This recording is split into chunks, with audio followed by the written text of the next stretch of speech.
Bem-vindos a mais uma videoaula. Vamos aí no capítulo 15, falar sobre a biodiversidade animal. Conhecer para preservar. Então, turma, nós já ouvimos aí em outras videoaulas essa expressão biodiversidade, quer dizer aí grande quantidade de vida. E aí, quando nós estamos falando sobre biodiversidade animal, nós vamos estar aí falando sobre a grande quantidade, a grande diversidade de vida animal existente em nosso planeta. Então,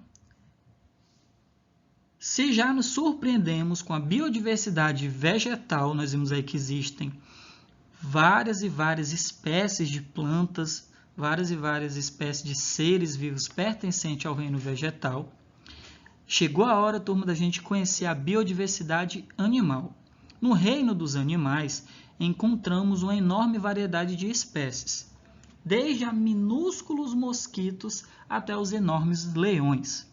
Você deve estar se perguntando por que espécies tão diferentes em portes, presença ou ausência de determinadas estruturas ou habitat pertencem ao mesmo reino.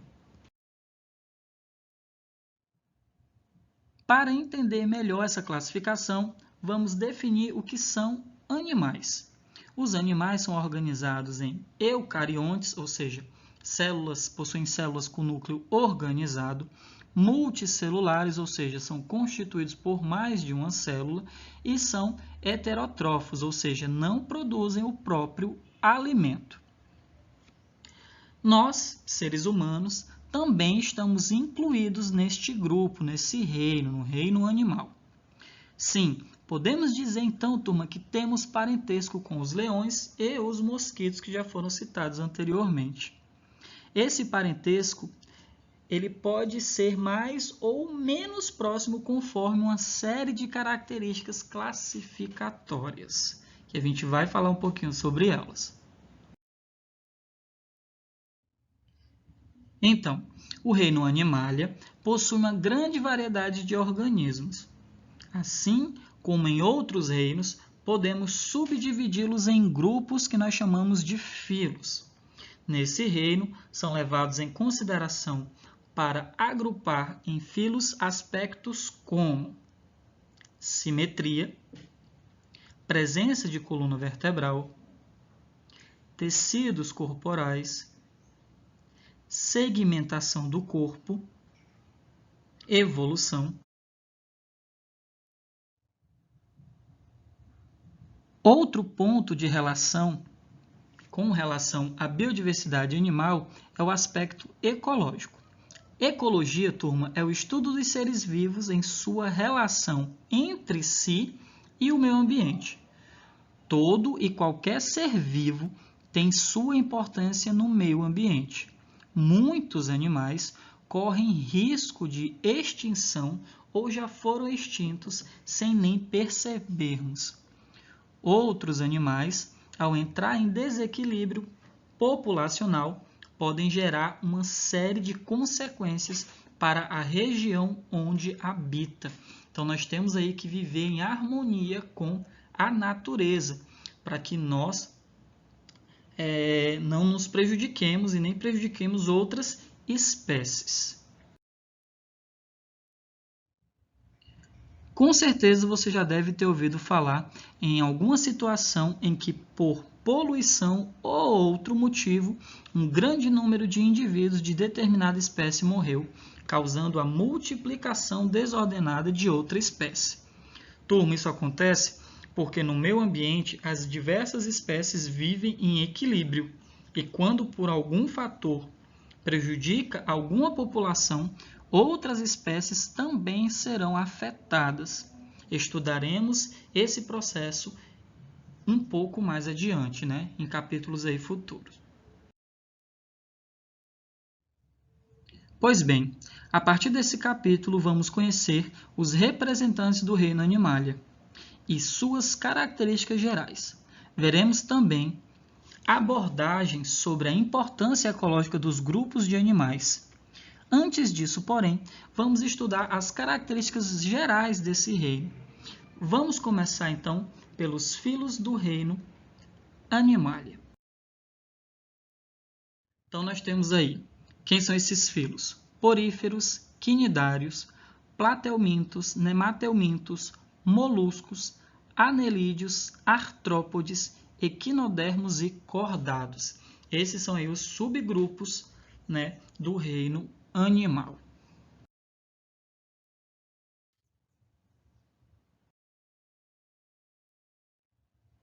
Como você bem viu, o reino Animalia é composto de diversos filos. Para compreender como eles foram agrupados, precisamos então compreender algumas características que foram utilizadas como critério de classificação, turma. Primeiro aí foi simetria. A simetria acontece quando dividimos um objeto ou uma imagem em uma ou mais partes que coincidem quando sobrepostas, ou seja, quando colocadas uma sobre a outra. Por exemplo, quando você dobra uma folha de caderno exatamente ao meio, a linha onde você dobra o papel é o seu eixo de simetria, e os dois lados se sobrepõem de forma perfeita. No caso dos animais, corresponde à divisão imaginária do corpo deste animal. Quanto a este aspecto, podemos classificar os animais como assimétricos, animais cujo corpo não tem uma simetria bem definida.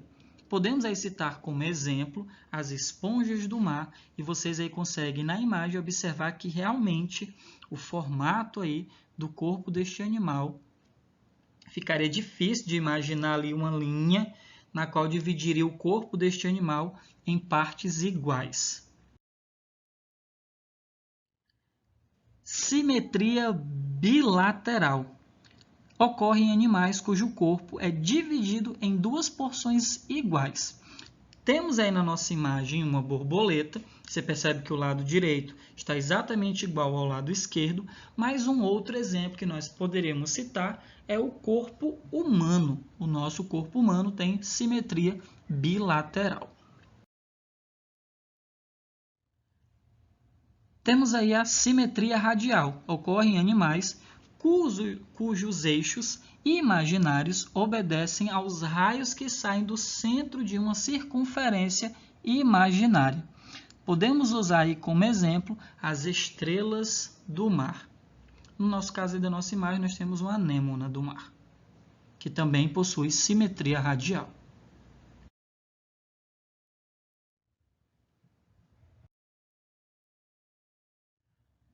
Quanto à estrutura, os animais são divididos em invertebrados e vertebrados.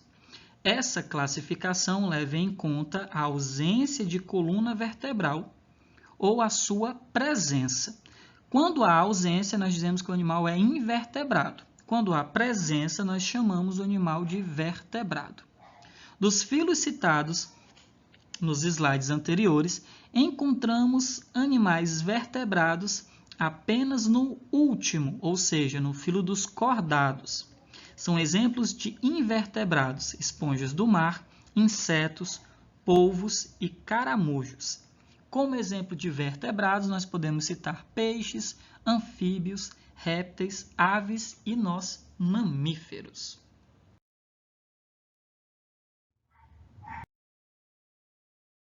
Como vimos, ser multicelular não é característica exclusiva dos animais. Assim, precisamos fazer uma análise mais detalhada da presença ou não do tecido verdadeiro. Dentro do reino Animalia, é possível ter duas situações.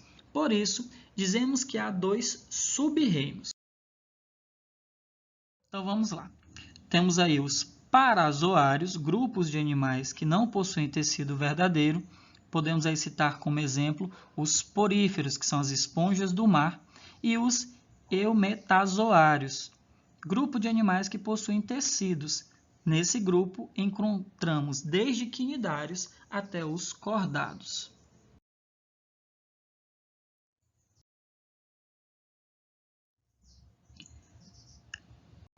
Corresponde à divisão do corpo uma série de segmentos iguais ou semelhantes, denominados metâmeros, repetidas ao longo do corpo. Tal característica presente nos anelídeos, artrópodes e cordados.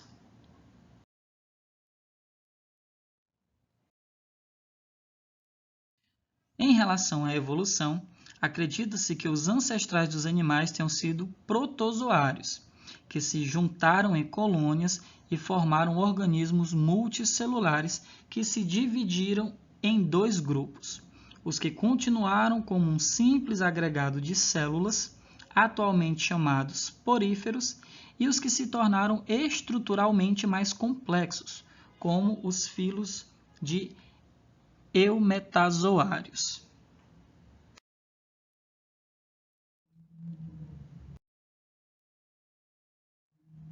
Existe uma variedade de importantes funções exercidas pelos seres vivos para manter o equilíbrio ambiental, desde agentes polinizadores, como os insetos, até os predadores, que mantêm o equilíbrio do número de indivíduos de outras espécies. Este último é o caso dos leões, que caçam suas presas, evitando um grave desequilíbrio e a superpopulação, que provoca a destruição do habitat e aumenta a competição pelos alimentos. Em um ambiente, as espécies que convivem podem ser afetadas por vários fatores, turmas. Disponibilidade ou escassez de alimento, despejo de alguns agentes poluentes, né? Vocês podem muito bem lembrar que nós já falamos sobre a maré vermelha, ou mesmo a redução ou aumento excessivo de algumas das espécies. Imagine que na sua cidade alguns resíduos tóxicos foi despejado numa lagoa, causando a morte de muitos sapos. Pouco depois, houve um aumento considerado de insetos, alguns deles transmissores de doenças em humanos e outros mamíferos. Coincidência? Claro que não, turma. Os sapos se alimentam dos insetos. Quando uma população de predadores, no caso aí que nós estávamos citando os sapos, é reduzida, há uma tendência ao aumento descontrolado da população de presas, que no nosso caso lá eram os insetos. Por isso, quando se fala em biodiversidade, a palavra-chave é equilíbrio. Qualquer alteração em uma condição pode afetar várias outras, como vimos aí no exemplo que foi citado. Alterações no meio ambiente implicam no desequilíbrio do ecossistema e, consequentemente, podem levar muitas espécies à extinção.